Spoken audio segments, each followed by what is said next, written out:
weeks into April, and we've been highlighting a nonprofit every single week, and it is my blessing to be able to do this and to share them with you. Well, this week we have Heather Schreck from SafeHouse Denver, and this one, I have to admit, it tugged on my heartstrings right away. And I want Heather to explain the needs that she has, but right now, we're all sheltered in place. We're all at home. Well, home isn't safe for everyone. And so Heather steps in, and SafeHouse Denver steps in and helps those where home might not be safe.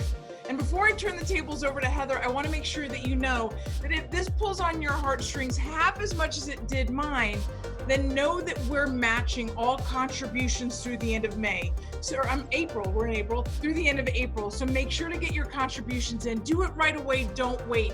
They need our help, especially during this pandemic. And we're matching dollar for dollar from the Rueth team to the 4 nonprofits that we're supporting this month.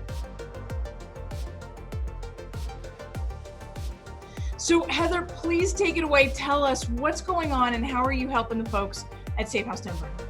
Absolutely. Thank you so much for having me and for all that you guys are doing in support of the community. It is much needed right now.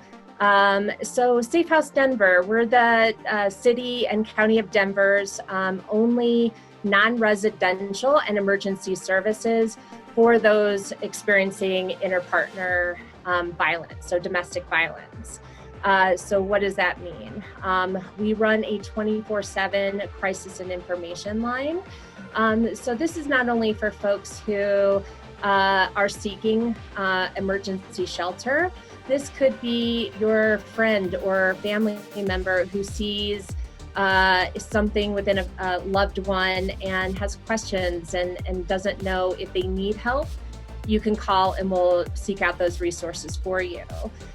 Or you may just want additional information that maybe you're an essential worker and you're in a King Soopers right now or a Walmart and just wanting to get that information out. We have a emergency shelter. So those are for folks who are in immediate crisis, who are escaping a very unhealthy and dangerous relationship. This is for adults. So we serve men and women as well as children. And then we have counseling and advocacy. So these are for individuals who are not in immediate crisis, but who do need that additional support as far as whatever their goals may be. Maybe this time is triggering for you. You could be a survivor 20, 30 years, maybe a couple years, and just being at home doesn't feel good to you, and just needing additional folks to talk to. We also run an extended stay program where we own a 6-unit, 2-bedroom apartment building. These are for our emergency shelter folks who need that additional time for their own housing goals, and it allows them to have 1 to 3 months of that additional time for housing. We do about 400 events educationally in the year, and that is to really get out what this issue is, how it affects, what power and control are all about. And we do all of this at no cost to the survivor. We don't know what domestic violence looks like right now. There are reports not only in Colorado, nationwide, worldwide, that it is up 3 times. That has been reported in so many news articles around the world. And though I can't speak to that, we don't know what those numbers are. What we can say is we could potentially be looking at a surge, but then again, we don't know.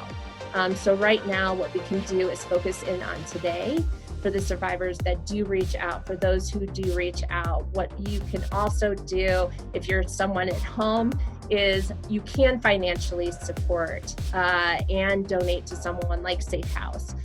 If you can't financially support, we do have, we're constantly updating our in-kind list.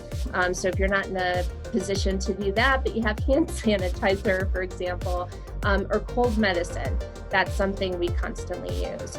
And the biggest thing you can do is just be aware and share that crisis and information line. And that number is 303-318-9989. The more that number gets out, the more you never know who will need it when it'll come to when it's needed. And unfortunately, with so many nonprofits that do the great work that they do, some people don't even know that we exist. And so this is so vital right now, and especially for those who need it. So we're just gracious and grateful to you for your heart and your love and for standing in community.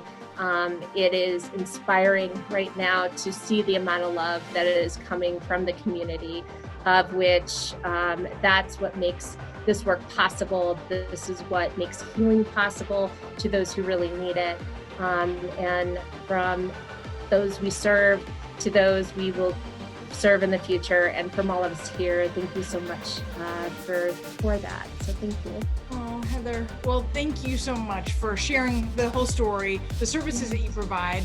And you're right, the risk of the increase in all of this when we come out, because there's probably a lot going on behind closed doors that we don't even understand, given the intense stress right now. So I just know that you're filling a phenomenal need, and it's just a small part that we can help. It's nothing as to the greater scheme of things. So thank you for all the hard work you're doing. Thank you for joining us today and sharing, and we're looking forward to continue to supporting you. Thank you.